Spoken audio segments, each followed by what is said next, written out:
Bismillahirrahmanirrahim. Alhamdulillah kembali ke materi nutrisi TCM. Kali ini kita masih di klasifikasi makanan. Jadi kita di materi di klasifikasi makanan ini kita menjelaskan satu persatu makanan dari daging, sayur, buah, bumbu, herbal, bumbu, kemudian pemanis. Kemudian untuk saat ini sampai di klasifikasi makanan buah. Buah apa? Kita lihat, kita sampai ke buah lemon. Ya, kita sampai ke buah lemon. Lemon sifat termalnya sejuk ke dingin, rasanya asam. Kemudian jaringan organnya lambung, liver, dan paru, arahnya astringent ke bawah. Fase unsurnya kayu, efeknya membersihkan panas, memuaskan dahaga. Menghalau panas musim panas, menciptakan, jadi kalau ketika panas terik, ketika musim panas itu ya bagusnya itu ya sering minum lemon. Supaya apa? Supaya terjaga keseimbangannya, sehingga terjaga kesehatannya. Menciptakan cairan tubuh, menyelaraskan perut dan menenangkan janin, mengubah dahak, meredakan batuk. Ya, jadi ketika di materi yang lalu ya, lama itu batuk, kalau zaman dulu nenek moyang kita, mbah-mbah kita ngasihnya apa? Ngasihnya jeruk langsung diminum ya. Ada yang dikasih kecap, ada yang kasih garam. Intinya seperti itu dulu. Sekarang kita tahu ilmunya di sini. Metode persiapan mentah sebagai jus digarami atau manis atau sebagai rebusan lemon asin itu mengendurkan dahak. Jadi kalau banyak dahak itu lemon dikasih garam. Ternyata seperti itu zaman dulu nenek-nenek moyang kita bahkan tanpa lemon ya dikasih minum air garam. Mbah-mbah kita dulu ya. Yang diteruskan diwariskan sebenarnya bangsa Indonesia itu juga memiliki khasanah keilmuan tradisional yang bagus juga. Cuman karena kesalahan kita tidak disiplin di dalam menyimpan atau memelihara ilmu tersebut. Jadi tidak dibukukan, tidak diajarkan lah seperti itu. Nah, cuman ada tapi di keraton. Nah, keraton pun sekarang sudah tidak ada karena kitabnya sudah dibawa ke negeri Belanda sana. Nah, kita mau belajar jamu aja sampai nengok ke museum di Belanda kan jadi lucu ya. Jadi ya seperti itulah. Faktanya seperti itu. Kandungannya tinggi vitamin C, juga asam sitrat, asam malat, sakarida, vitamin B1 dan B2, kalsium, juga fosfor serta kalium. Indikasinya mengobati gejala panas dan gejala panas musim panas atau panas di perut. Tanda-tandanya apa? Haus, gelisah, berkeringat, gugup. Nah, itu minum jus lemon yang dicampur dengan tebu, gula tebu mentah atau rada pura. Jadi jus lemon dikasih gula merah. Atau jus lemon segar 1 hingga 2 lemon setiap hari untuk menggorengkan gatal dan terbakar atau sindrom angin eksternal, angin panas eksternal. Nah, itu baik minum lemon itu. Anda usah bingung-bingung. Kalau tahu ilmunya ya nutrisinya ketika tenggorokan enggak enak, wah ini sindromnya habis bepergian kan kena angin panas dan kepanasan di jalan, jadi suaranya serak itu sakit ya. Langsung aja minum lemon. Mampir ke warung beli jeruk panas. Nah, sepertinya seperti itu. Nah, jadi tidak sampai sakit parah. Si lambung berbalik ke atas, mual, muntah, bersendawa, kurang nafsu makan. Lemon digarami. Sedangkan gangguan sindrom dahak, bronkitis, sinus, stagnasi liver, mudah marah, perubahan suasana hati, neuralgia interkostal, sembelit, ketegangan batin, sakit kepala temporal, gejala menopause. Nah, itu tanda-tanda gejala-gejala yang sindromnya dikenal dengan stagnasi C liver, stagnasi C hati, yaitu ya itu tadi mudah marah. Harusnya kan tidak mudah marah tapi bisa berkomunikasi, bisa memberitahu, bisa Jadi itu berarti menguasai daripada energi livernya mengalir. Tapi ketika mudah marah, perubahan suasana hati, neuralgia interkostal, sembelit, ketegangan batin, sakit kepala itu bisa juga karena stagnasi di liver. Kalau sindrom berat seperti bronkitis, sinusitis, pilek, apa tadi ya, itu pilek, asma yang sampai dahannya sampai bikin serak suaranya, nah itu bisa dengan lemon digarami itu juga boleh.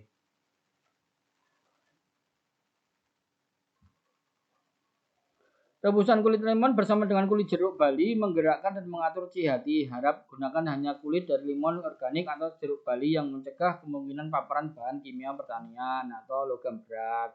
Ya semuanya itu yang diharap kita sekarang makannya organik. Tapi ya ini ya apa namanya, karena kita hidup di era modern ya, hidup di akhir zaman, kebanyakan jarang orang mengkonsumsi organik lah.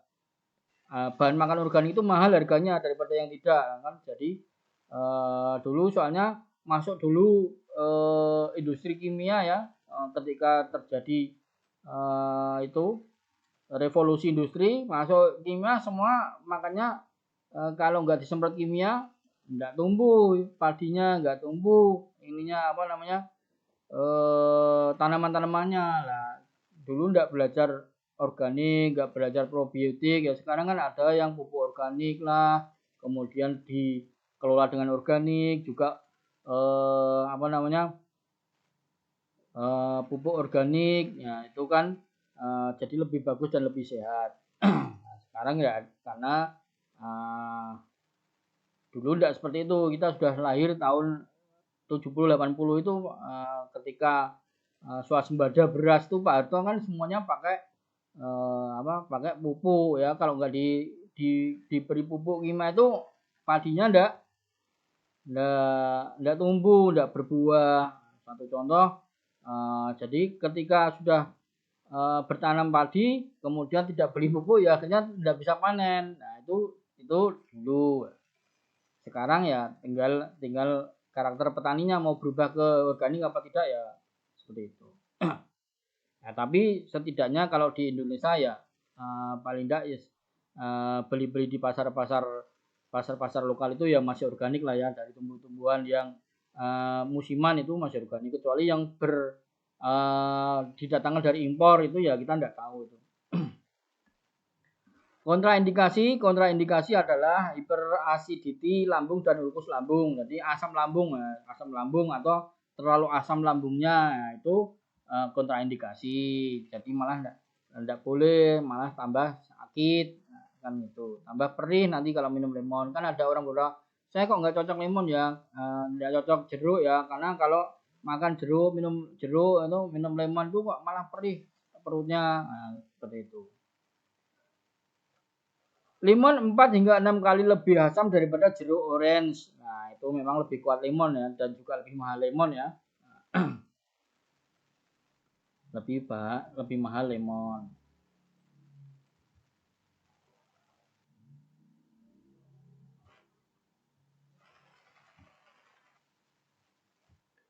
Selanjutnya adalah orange juice, orange americana. Pokoknya ya sejenis jeruk-jerukan itu. Sifat termalnya sejuk dan kedingin, rasanya manis asam, jaringan organnya lambung dan kandung empedu. Unsurnya kayu, efeknya mendinginkan, menciptakan cairan tubuh, pelepas dahaga, menurunkan qi. Nah, itu kalau jeruk-jerukan itu rata-rata menciptakan cairan tubuh. Jadi karena tinggi daripada vitamin C tadi, itu karena vitamin C itu kalau di dalam ilmu medis kan bahan daripada pembentukan darah, pembentukan hemoglobin. Nah, jadi maksudnya tambah darah itu bisa terjadi seperti itu. Kalau kita runtutkan penjelasan keilmuannya begitu. Metode persiapannya mentah seperti jus atau di jus atau direbus, boleh direbus ya. Kandungan, maksudnya direbus itu ya direbus, ya diseduh air panas, jadi diminum hangat-hangat. Kandungan vitamin C, beta karotin sangat tinggi, bioflavonoid, tinggi antioksidannya, kalium, magnesium, kalsium, dan zat besi, sakarida, serta asam nitrat. Indikasi mengobati kekosongan lambung dan panas di perut. Kekosongan lambung. Nah, itu ada salah kelebihan tulisan huruf itu. Kekosongan lambung atau kelemahan lambung artinya seperti itu ya. Dan panas di perut. Ciri-cirinya, gejalanya adalah haus, gelisah, serta konsumsi alkohol berlebihan.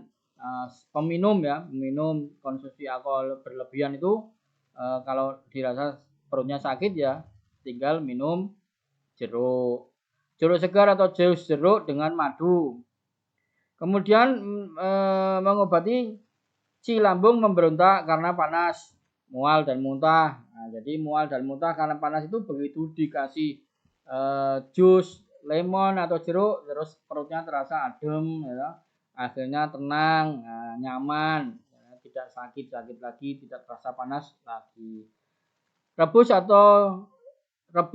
hingga 2 jeruk, dikupas dan campur dengan madu. Ya, jeruk sama madu itu ya kombinasi yang cocok ini. Ya. Berbeda kalau dikasih susu kayaknya tidak cocok, kurang cocok. Ya. Akumulasi panas pada pembakar bawah dengan buang air kecil yang menyakitkan dan demam panas musim panas.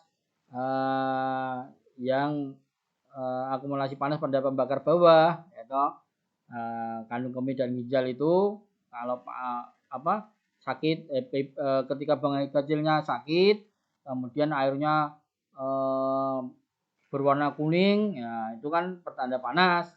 Nah itu tinggal kita banyak minum jeruk atau lemon.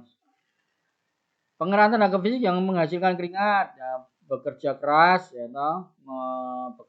kecapean, nah itu minum jeruk.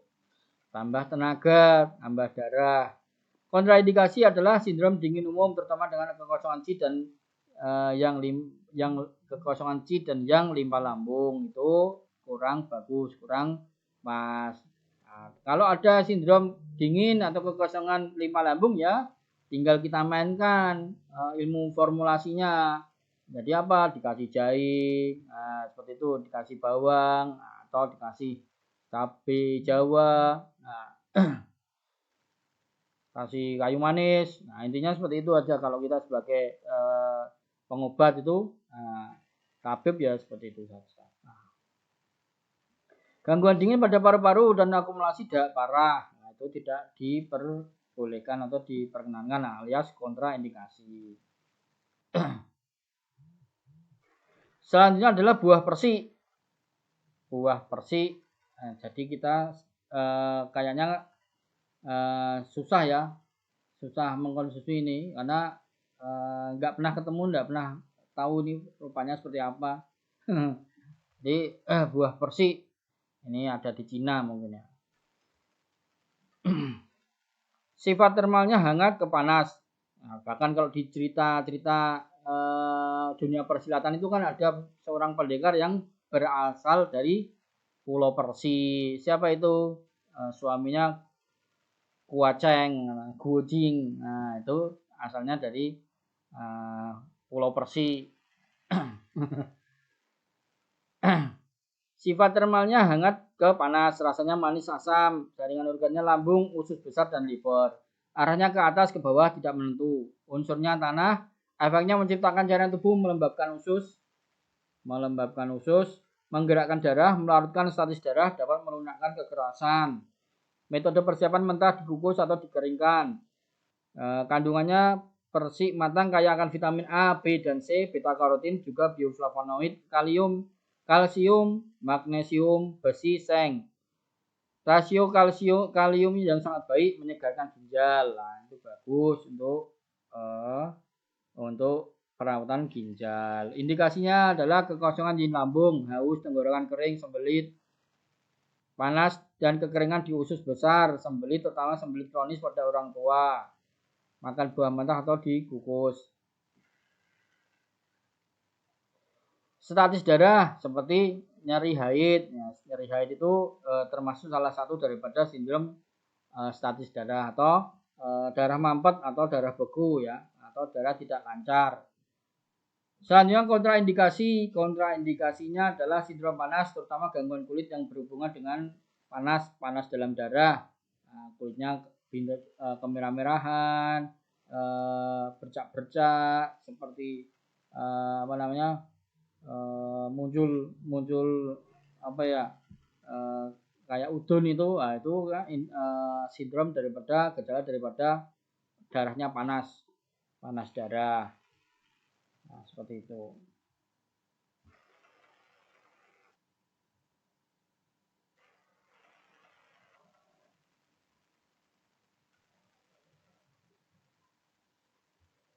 Oke, selanjutnya adalah buah pir. Buah pir sifat termalnya adalah sejuk, rasanya manis, jaringan organnya paru-paru dan lambung. Arahnya ke bawah, unsurnya kayu dan tanah. Efeknya membersihkan panas, melembabkan kekeringan, menciptakan cairan tubuh dan mengubah dahak. Jadi mengubah dahak, ya, melenturkan darah. Dahak itu tidak harus semata-mata yang berunsur panas, tapi yang berunsur sejuk, dari bahan pun banyak yang memiliki efek daripada mengubah dahak, mentransformasikan dahak. Nah, seperti itu. Nah, kalau saya belum pernah menjelaskan ya. Nah, jadi kalau di dalam TCM itu yang sering disebut itu dahak. Jadi sering disebut dahak, entah dahak itu daripada faktor patogen ataupun dari sebab PPL ya, patogen, atau PPD, penyakit dalam dari organnya. Biasanya kelemahan limpa lambung itu menyebabkan munculnya hadirnya dahak. Nah, kalau di medis ya mungkin kalau kita cocok-cocokkan dahak itu apa?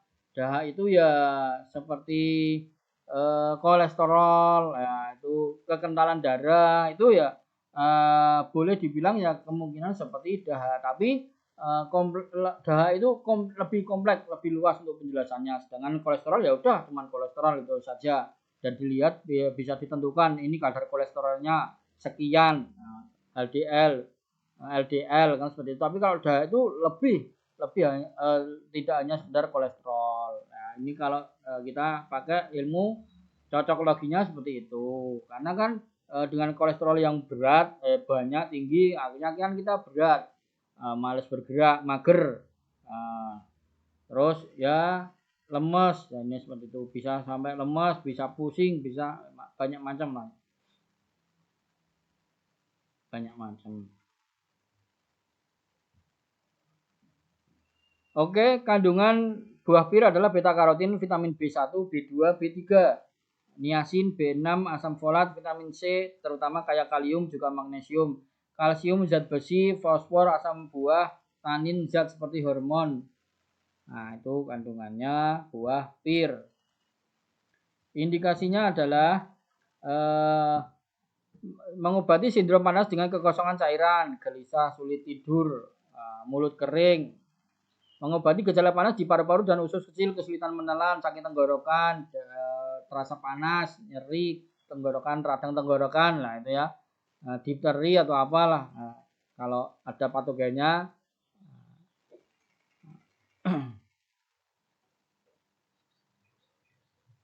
kesulitan menelan dan sakit tenggorokan, itu 2 jus pir murni. Ada minum 1 buah pir di jus. Iritasi, pita suara, serak, kehilangan suara, disfagia, batuk kering, jus pir murni. Nah, ditambah madu juga boleh. Kering, tinja padat, sembelit, 1 atau 2 gelas jus pir murni dalam suhu ruang diminum sebelum siang. Gangguan panas dahak pada paru-paru, bronkitis, sinusitis dengan campuran dahak kuning kental. Nah, itu minum jus pir terkonsentrasi atau jus lemon. Nah, itu bisa sinergi ya setiap hari. Jadi jus pirnya setengah, jus lemonnya setengah, 50% itu diminum setiap hari. Bahkan mengobati sindrom angin panas pada jantung, haus, kegelisahan mental, gugup, kecemasan, agitasi, jengkel. Nah, itu semua juga bisa kita sebut sebagai sindrom angin panas pada jantung. Itu buah pir. Beberapa yang kita sampaikan tadi rata-rata kan mengisi cairan. karena berunsur yin ya, berunsur yin. Kemudian adalah buah nanas. Sifat termalnya netral ke sejuk, rasanya manis asam, jaringan organnya lambung kandung kemih. Unsur arahnya ke atas, unsurnya tanah. Efeknya menyebarkan panas musim panas, menciptakan cairan tubuh, haus, diuretik, dan meningkatkan pencernaan. Nanas ya, nanas. Yang jelas menciptakan cairan tubuh, bagus untuk yang haus. Juga diuretik, jadi pipisnya juga lancar. Metode persiapan mentah seperti jus atau rebusan. Kandungannya adalah kandungan air yang tinggi ya, berair, nanas itu berair. Sedikit kalori. Nah, ini biasa primadona daripada kaum diet ini. Yang diet-diet itu satu lepak-lepak buah nanas dibawa berangkat kerja, tidak makan siang. Kawan-kawan yang sedang diet itu diet melangsingan, membuang lemak.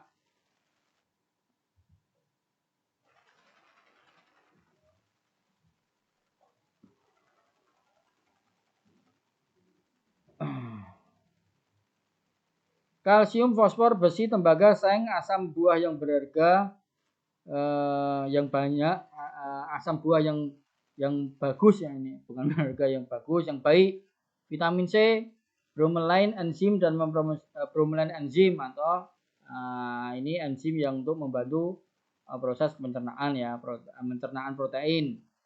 Indikasinya adalah sindrom panas dan kekosongan yin lambung, haus, mulut kering, mual, kurang nafsu makan dan gelisah. Itu nanas segar atau jus nanas.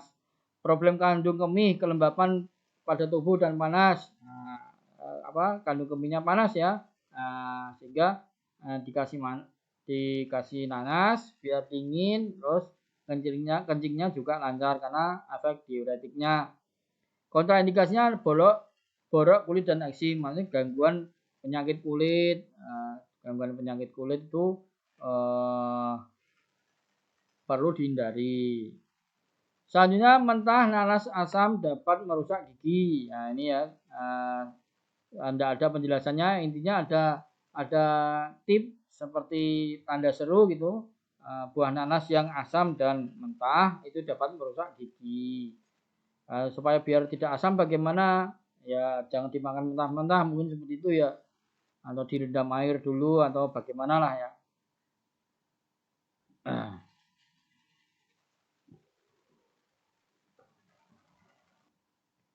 Oke, berikutnya adalah buah plum. Nah, plum ini sangat familiar sekali bagi keluarga-keluarga teman-teman kita keturunan Tionghoa. Jadi suka makan cemilannya plum ya. Kalau kita kan cemilannya pohong, ketela pohon ya orang Jawa ya. Nah, kalau di pasar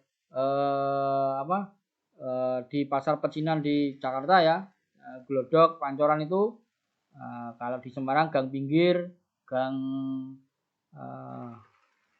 lupa saya malah, ya Gang Pinggir itu. Nah, di daerah situ sentra-sentra daripada kampung pecinan. Nah, di situ banyak orang jual plum. Nah, kalau yang di Kauman jual kurma. Kita tinggal mau beli kurma apa plum ya. Kalau kurma ke pecinan, kalau plum kalau kurma ke Kauman, kampungnya orang Arab. Kalau plum ke pecinan, kaumnya warga keturunan Tionghoa. Plum sifat termalnya adalah netral ke hangat, rasanya manis dan asam, organnya liver, ginjal dan lambung. Arahnya ke atas dan ke bawah, unsurnya tanah, kayu dan air. Efeknya membersihkan panas hati, panas liver, menyebarkan stagnasi qi dan stasis darah, menciptakan cairan tubuh dan diuretik. Nah, plum itu bagus untuk menyebarkan stagnasi qi dan darah. Jadi rasa-rasa nyeri ya, badan nyeri, karena stagnasi qi ataupun stasis darah, nah itu bagus hanya dengan memakan buah plum. 3-5 plum dimakan, itu nanti badannya digerakkan sendiri, digerakkan begitu saja, itu digerakkan begitu saja senam-senam, tiba-tiba ya, bukan tiba-tiba ya, kita akan merasakan nyerinya, nyerinya hilang kan gitu nggih. Jadi nggak usah manggil tukang urut bayar 100.000, nggak usah manggil tukang kretek-kretek, kretek-kretek palsu, kretek-kretek abal-abal. Jadi itulah manfaatnya kita belajar nutrisi.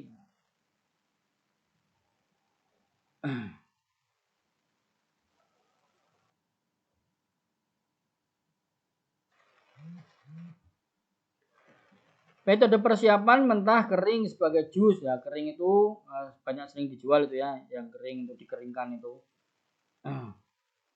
Sebagai jus atau diawetkan dalam alkohol. Nah, yang diawetkan itu banyak juga dijual. Nah, ini yang diawetkan itu cukup hati-hati ya yang membeli. Jadi rata-rata mereka diawetkannya juga dengan alkohol. Nah, kalau kita biar kita tidak mengkonsumsi sesuatu yang haram ya diawetkan dengan apa? Dengan madu, direndam dengan madu, kemudian direndam dengan probiotik. Jadi minumannya jadi minuman kesehatan, buahnya juga enak kita makan. Kita suguhkan itu enak. Nah, yang belum belajar probiotik segera gabung. Yang belum belajar probiotik segera gabung di kelas probiotik. Jadi banyak manfaat. Jadi nutrisi probiotik itu akan bersinergi, ilmu itu akan bersinergi dan banyak manfaatnya ya. Jadi tidak serta-merta makan buah nanas, tapi ketika dibuat minuman probiotik ya, nanas itu bisa sebulan, 2 bulan, 3 bulan tidak basi, malah semakin sehat karena semakin banyak bakteri baiknya. Nah, itu ya. Makanya tidak usah tanggung-tanggung rugi. Yang sudah belajar nutrisi silakan sekalian belajar probiotik. Sekali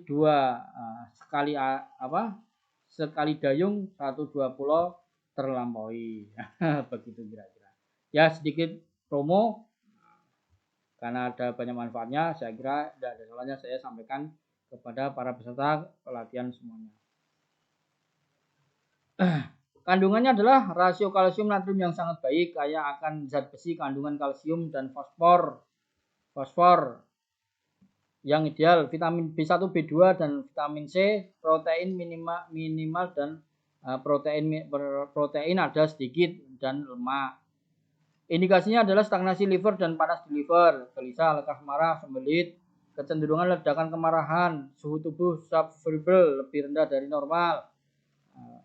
Di sore hari keringat malam, nah itu minum jus belum segar, kemudian dimaniskan dengan madu. Lah daripada dimaniskan dengan madu, Bapak Ibu peserta pelatihan semuanya ya beli buah plum, taruh toples, siram madu, itu nanti terjadi fermentasi dan madunya sehat. Ada kandungannya buah plum. Nah, kalau diminum, buah plumnya juga sehat. Ada kandungannya madu, ada bakteri baiknya juga. Ada probiotiknya juga di situ. Indikasi selanjutnya adalah kekosongan yin lambung, haus, mulut kering, itu buah plum mentah atau jus plum. Pembentukan asites atau cairan perut karena gangguan liver. Nah, itu pembengkakan liver karena gangguan liver ya. Nah, itu livernya bengkak atau ada cairan di perutnya itu bagus makan buah plum. Lah kok kempes bagaimana ceritanya? Karena plum kan efeknya adalah, kita lihat lagi, efeknya adalah membersihkan panas hati, menyebarkan stagnasi dan darah, membuyarkan stagnasi ci dan darah, serta mengisi cairan tubuh, juga diuretik, sehingga asitesnya cairannya yang terbentuk di perut itu karena livernya tadi kena gangguan liver, itu bisa diobati. Ya bisa dibuang lewat air kencing tadi. Kontraindikasi adalah kelebihan kelemahan perut dan limpa, mengurangi nafsu makan, menyebabkan diare, mungkin mengembangkan dahak.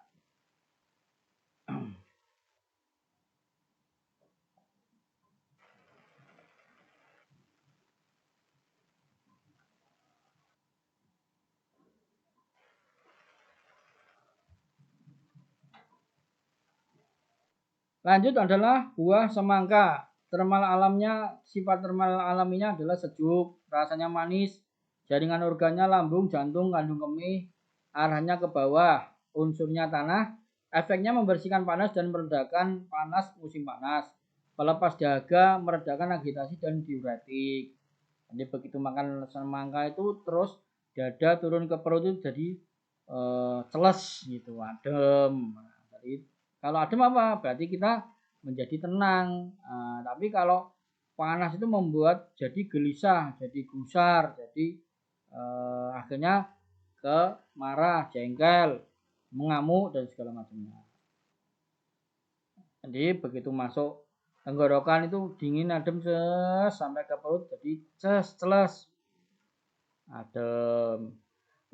Metode persiapannya adalah mentah sebagai jus, rebusan atau sirup semangka.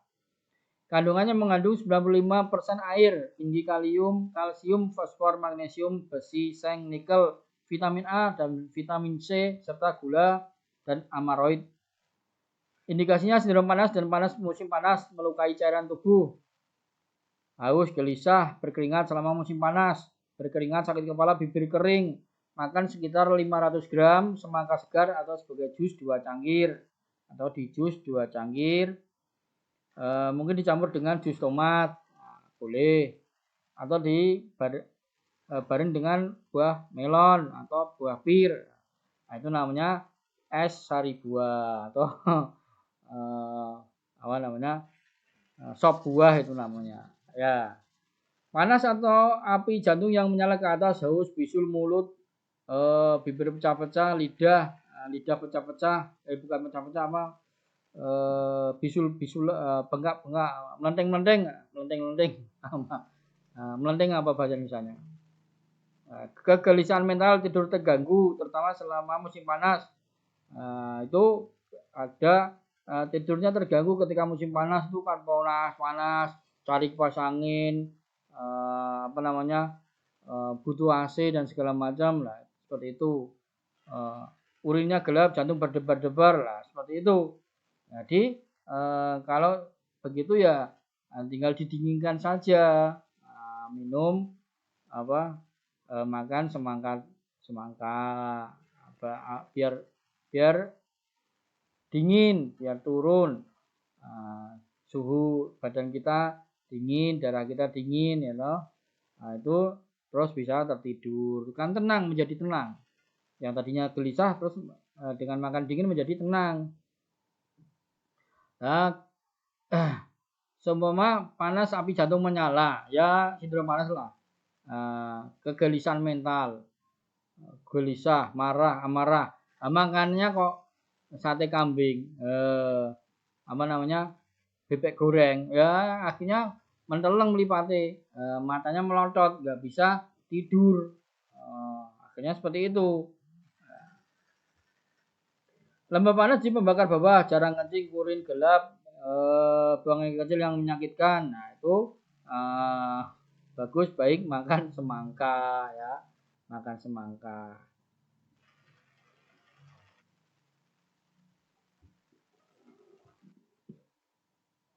Kontraindikasinya adalah kelemahan dan gejala dingin di limpa dan lambung. Jadi seperti biasa, hukum keseimbangan, ketika unsur-unsur yang dimakan itu dingin, maka akan menjadi kontraindikasi pada kelemahan dan gejala dingin di limpa lambung. Atau akumulasi umum kelembapan itu tidak diperkenankan atau diperbolehkan. Bagaimana untuk mengetahui kelemahan juga dingin limpa lambung ya? kita melakukan pemeriksaan, kita melakukan diagnosa, melakukan 4 macam pemeriksaan, nah, ketahuan bahwa ya itu tadi kelemahan limpa lambung, gejala dingin di perut, yaitu jangan dipaksakan makan semangka, minum es, yaitu tidak diperkenankan. Jadi nah itu hidup itu adalah pilihan. Ada beberapa orang ya, ini nanti ketika bulan Ramadan sebentar lagi insya Allah datang, ya, kita mempunyai kewajiban beribadah yaitu berpuasa, ya kan. Ada beberapa orang mengatakan bahwa saya itu kalau minum es padahal lemes loh, malah lemes, kadang-kadang terus ngantuk, tidur malah nggak ke masjid, malah nggak beribadah, kan lucu malah. Nah, kenapa begitu diterus-teruskan? Nah, salah. Nah, ibadah itu terus dan terus berkelanjutan karena hidup kita itu sebenarnya untuk beribadah. Nah, tahu seperti itu ya harusnya minumnya yang hangat, teh manis, teh madu, jahe yang hangat-hangat, jadi keluar keringat, nutrisinya langsung ketika berbuka itu nutrisinya cepat diolah sehingga tidak lemas, sehingga bisa bermuhasabah, bermunajat di masjid, beribadah di dalam ke masjid seperti sholat raweh dan pengajian, tadarusan, ya begitu harusnya. Jangan mengikuti hawa nafsu, minumnya es lah. Kalau nggak minum es itu nggak mantep kok. Kalau nggak minum es, minum dingin itu rasanya nggak enak kok. Nah itu kan malah jadi ambigu ya, apa itu ambigu? Berlawanan, bertolak belakang, yang harusnya kan malamnya itu beribadah ya kan. Karena apa? Siangnya sudah banyak tidur, tidurnya orang berpuasa itu ibadah seperti itu. Jadi jangan tidur lagi ya. Baca Quran, tadarus, ya. Mengaji lah seperti itulah. Kira-kira seperti itu. Oke, kita sudah menginjak ke urusan daging dan unggas. Nah, ini yang kesukaan banyak orang ya toh.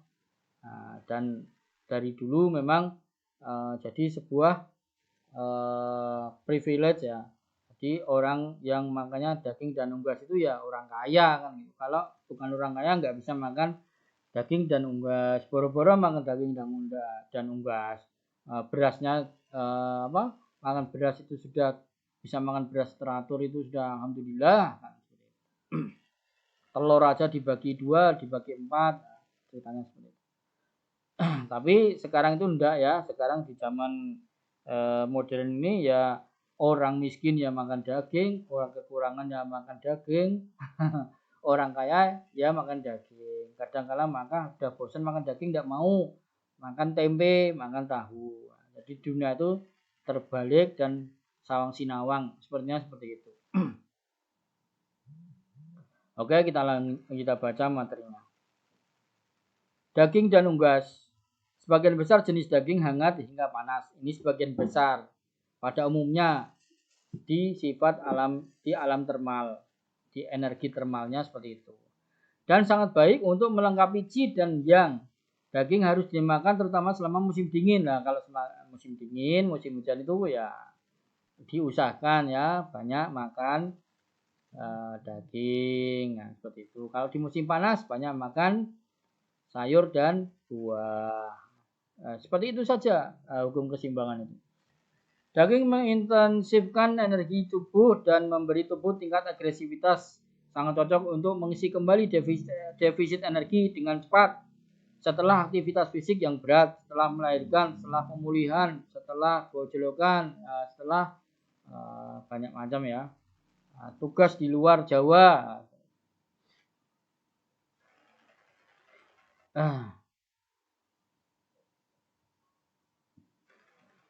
Konsumsi daging yang berlebihan mencemari tubuh dengan racun dan meningkatkan gangguan dahak. Nah, ini konsumsi yang berlebihan. Nah, akhirnya apa? Tinggi kolesterol. Nah, seperti itu ya.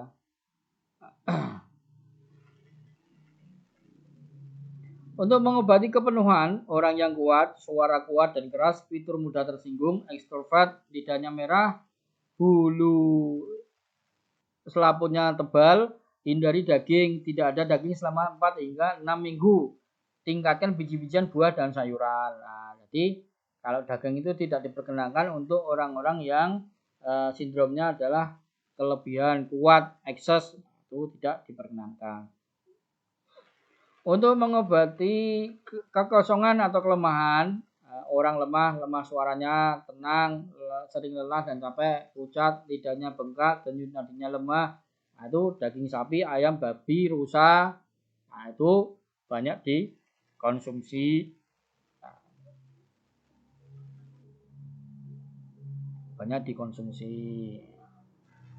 Jadi jangan belum apa-apa sudah takut kolesterol, nggak berani makan daging, nggak berani makan sapi, nggak berani makan daging kambing, daging sapi, ayam. Nah, itu nggak berani karena takut kolesterol. Lah seperti itu.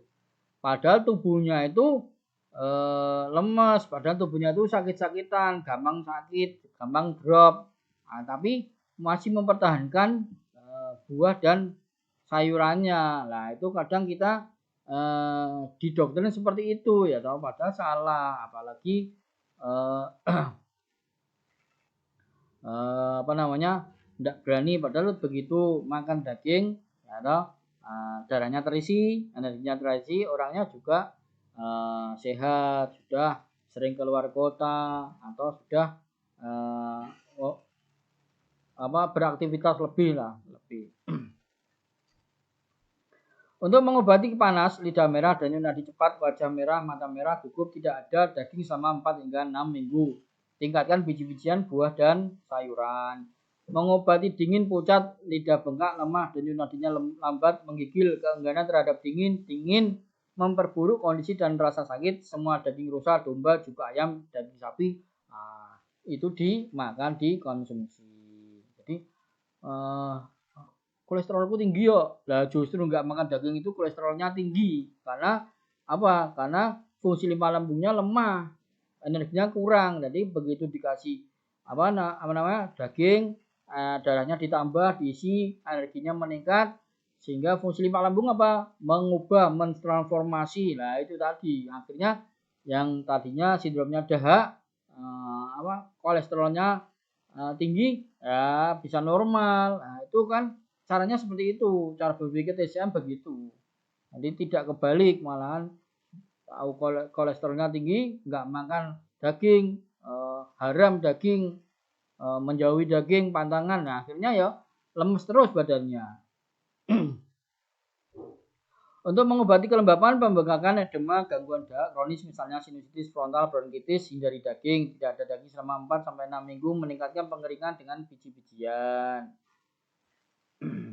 Nah, kalau sindromnya seperti itu bagus, lebih bagus mengkonsumsi biji-bijian. Untuk mengobati kekeringan, mulut kering, bibir dan kulit kering, sembelit,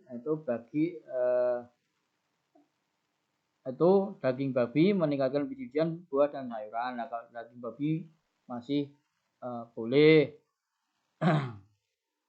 Kemudian banyak makan biji-bijian, sayuran dan buah.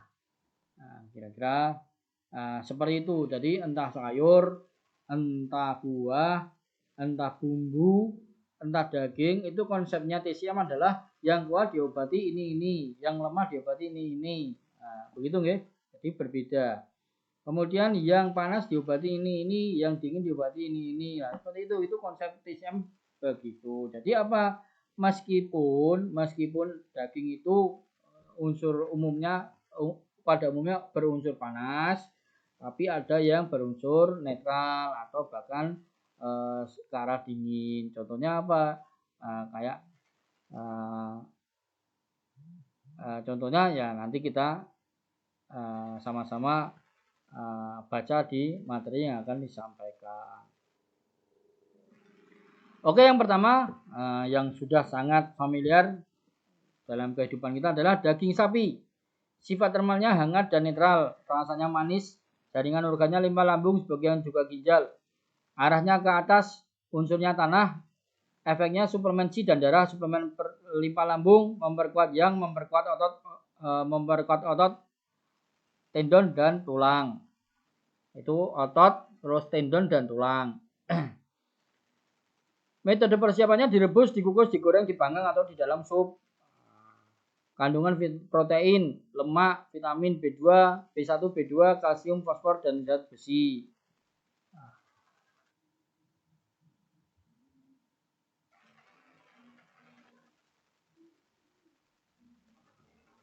Indikasinya adalah kekosongan C dan darah, kurangnya kekuatan, kelemahan pada lutut dan kaki, keringat spontan, kekurusan, terutama kelemahan yang disebabkan oleh pendarahan hebat setelah kehamilan atau kehilangan darah, menstruasi yang banyak, atau setelah kecelakaan, itu kehilangan darah yang banyak, yaitu makanya apa? Kaldu sapi atau rebusan daging sapi dikombinasikan dengan wortel, seledri, bayam, selada, sangat baik untuk melengkapi darah, terutama selama dan setelah kehamilan atau setelah terjadi kecelakaan. Bagus ya toh. Sakit kok, kekurangan darah kok makannya bubur. Nah, kekurangan darah kok makannya Indomie. Nah, itu ya kurang pas ya toh. Kemudian kekosongan limpa lambung, kurang nafsu makan, kelemahan umum, kekuatan, kembung, dan diare.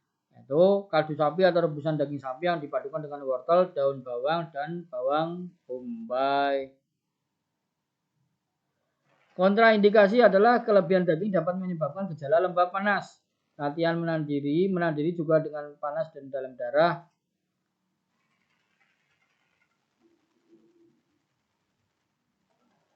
Latihan menandiri juga dengan panas dalam darah, pengkristalan kulit dengan mengangkat dan gatal, bercak kulit, bisul kulit.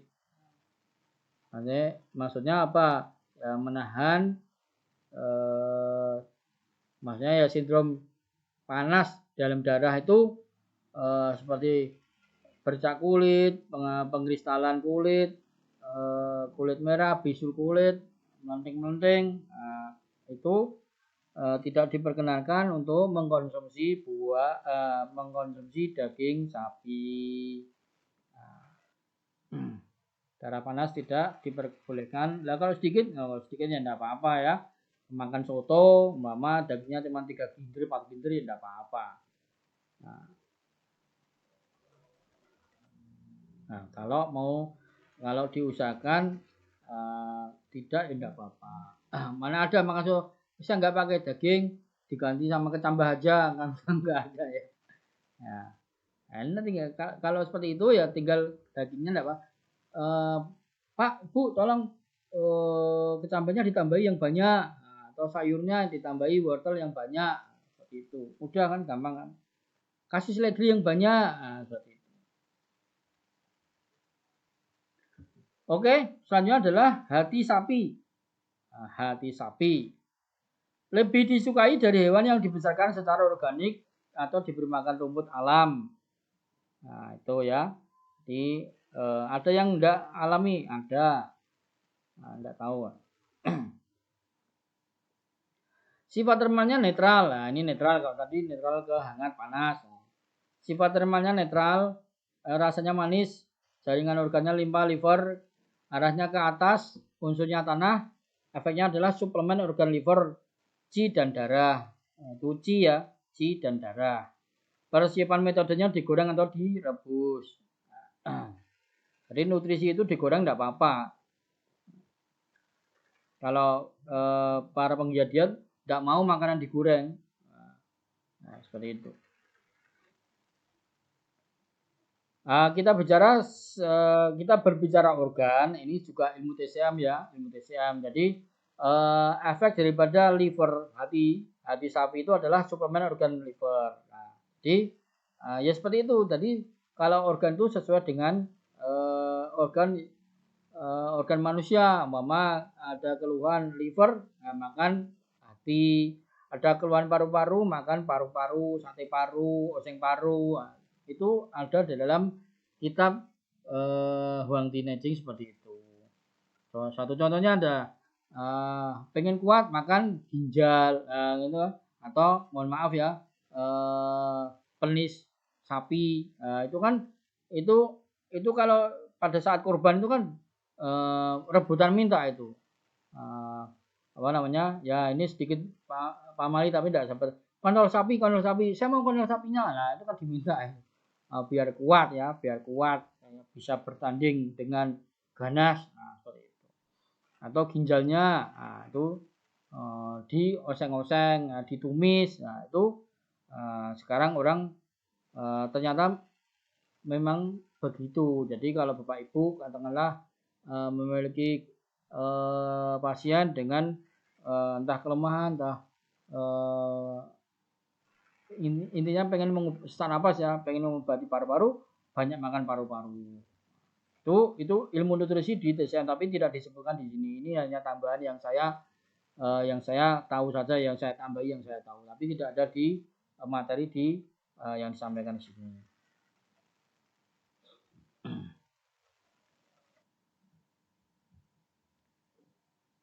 Indikasi kekosongan darah. Nah, jadi kekurangan darah itu kulit kusam pucat, konsentrasi buruk, mati rasa, kelelahan, jantung berdebar-debar, kurang kekuatan, mata ada tambahan lagi umpama ya, mata kurang jelas, rabun. Nah, itu bisa karena kekosongan darah liver. Nah, itu bagus ketika kita terapi, makanya apa? Banyak makan hati sapi. Kekosongan darah liver, rabun senja. Oh, ini malah sudah disebutkan. Tidak baca bawahnya.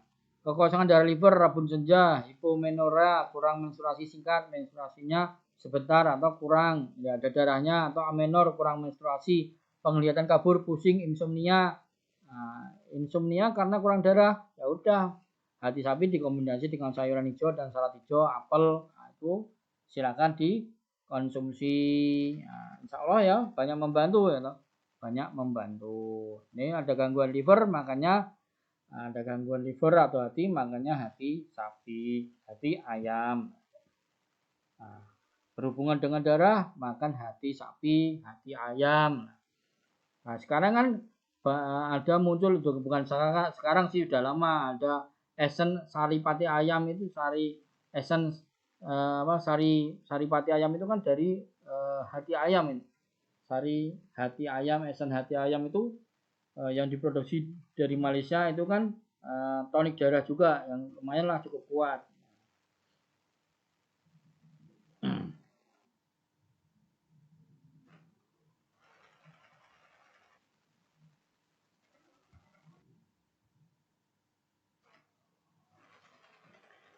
Selanjutnya adalah ayam kampung. Yang di sini yang kita sebut ayam berarti apa? Ayam kampung. Nah, sedangkan kita jarang ya makan ayam kampung, makanya ayam yang diternak itu.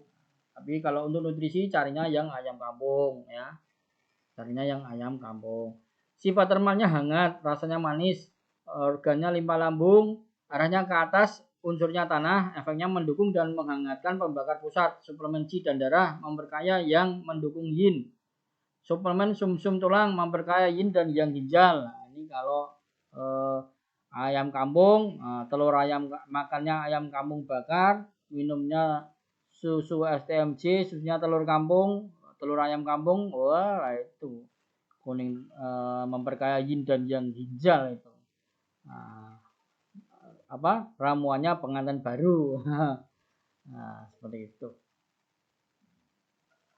Metode persiapan direbus, dikukus, digoreng, dipanggang, goreng, panggang, atau di dalam sup atau dalam sup. Kandungannya protein, rendah lemak dengan asam lemak, tak jenuh, berkualitas tinggi, kalsium, fosfor, dan zat besi. Indikasi mengobati kekosongan Qi, wajah pusat, kelelahan, suara tenang, berkeringat siang hari, kurang kekuatan, mudah lelah. Nah, itu ya itu boleh digado. Digado apa? Tanpa nasi ya, tanpa nasi dimakan satu ayam paha atas dan paha bawah itu udah cukup kenyang, sama kentang misalkan. Nah, itu mengisi kekosongan Qi cepat. Nah, ya kan seperti itu. Kalau belajar nutrisi seperti itu ya. Jadi begitu caranya. Kekosongan darah umumnya terkait dengan vakuitas Qi atau kekosongan Qi. Jadi kalau kekosongan darah ya rata-rata kekosongan Qi, maksudnya begitu. Kulit kusam, pucat, sulit berkonsentrasi, mati rasa, kebas itu kadang-kala ya kebas. Kalau saya ada pasien kebas tangannya, bagaimana caranya? Suruh makan daging ayam kampung.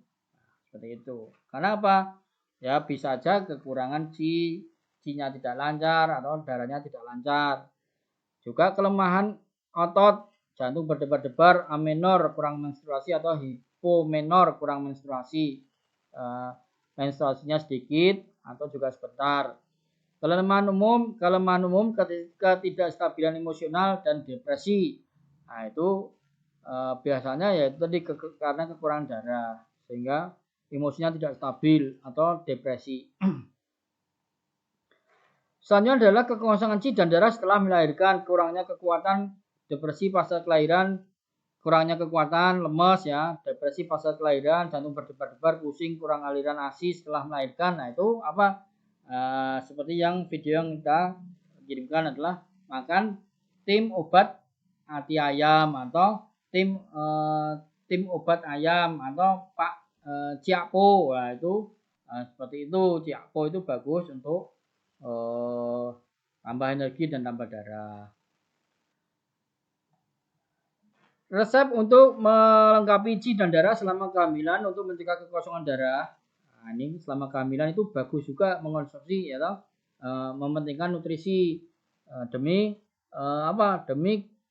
nutrisi si jabang bayi ya, biar tumbuh dengan baik, sehat, normal ya, tidak cacat, dan harapannya orang tua seperti itu. Nah, gitu. Campurkan ayam segar dengan wortel, peterseli, sedikit jahe segar, mungkin kuning telur, tambah kedelai dan air, rebus selama 3 jam atau lebih, makan 3-4 kali seminggu. Kekosongan C, limpa lambung, kurangnya kekuatan, kehilangan kekuatan lama dalam waktu yang lama, menguras penyakit yang menguras ya, maksudnya penyakit yang sudah semakin tambah parah lah, kronis lah. Kelemahan di usia tua, nafsu makan menurun, gangguan pencernaan, diare, edema. Nah, itu bagus. Lambung dingin atau kekosongan yang 5, sensasi dingin tubuh, terutama di daerah perut, ekstremitas dingin, kurang nafsu makan, kaki dingin itu ya, kaki dingin. Nah, begitu dikasih makan ayam bakar, itu langsung perutnya kenyang, ya, badannya jadi hangat, energi panas dari 5 turun ke ginjal, jadi ginjalnya terus panas. Kaki ini ada meridian ginjal dan lambung, di situ akan teraliri energi sehingga menjadi kakinya sudah hangat, tidak kedinginan lagi. Kekosongan umum ginjal, kelemahan dan nyeri pada lutut dan pinggul, ejakulasi dini, tinnitus, sering buang air kecil, itu bisa diobati dengan ayam. Ayam direbus dalam anggur beras dengan jahe dan merica. Jadi ayam direbus dengan anggur, alkohol ya. Nah, intinya kita bikin sup aja lah, yang paling bagus yang halal itu ya kayak resep Ciakpo itu, tim obat ayam itu manjur insya Allah. Maksudnya cukup kuat untuk menaikkan C dan darah bagi orang yang melahirkan.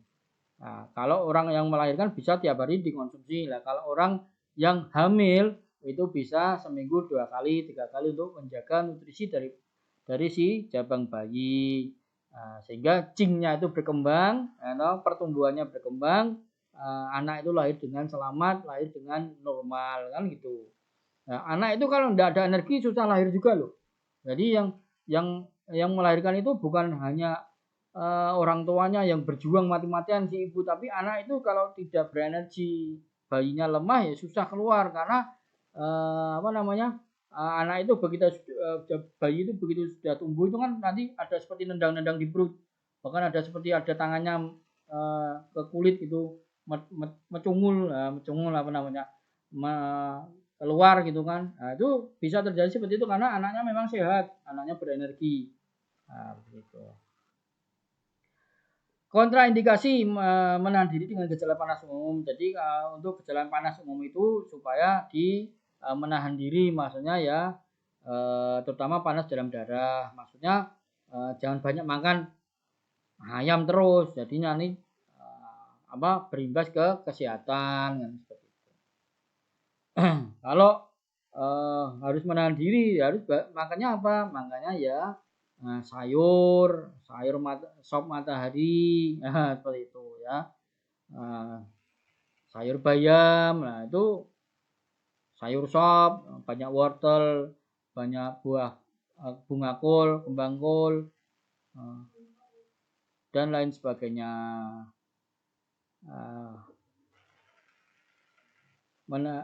Gangguan kulit dengan kemerahan mengangkat gatal pengkristalan. Nah, itu ketika darah panas itu supaya tidak makan ayam. Menahan diri selama pilek, menarik faktor patogen ke lapisan yang lebih dalam. Ya, ketika pilek, patogen dari luar eksternal itu supaya lebih hati-hati. Jadi jangan banyak-banyak mengkonsumsi ayam kampung. Ya, alhamdulillah sampai di sini dulu, dilanjutkan nanti pada pertemuan sesi berikutnya.